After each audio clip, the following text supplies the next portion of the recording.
দাদা কি বলবেন, আজকে তো দেওয়াল লিখন কর্মসূচি শুরু করলেন একদম 1 নম্বর ওয়ার্ডের সীমানা ঘেঁষা এলাকায়, 1 এবং 2 এর মাঝে। কুচবিহার পৌরসভার এটা হচ্ছে 1 নম্বর ওয়ার্ড।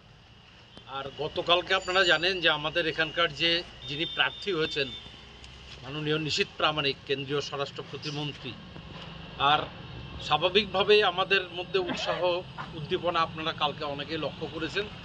আর আজকের দিনে আমরা শুরু করলাম যাতে করে এই যে সামনে লোকসভা নির্বাচন, সেখানে মোদিজির হাতকে আরও শক্তিশালী করবার জন্য ভারতীয় জনতা পার্টির সমস্ত যোদ্ধারা, সমস্ত কার্যকর্তারা গতকালকে রাতের থেকে অলরেডি আমরা ফিল্ডে নেমে পড়েছি।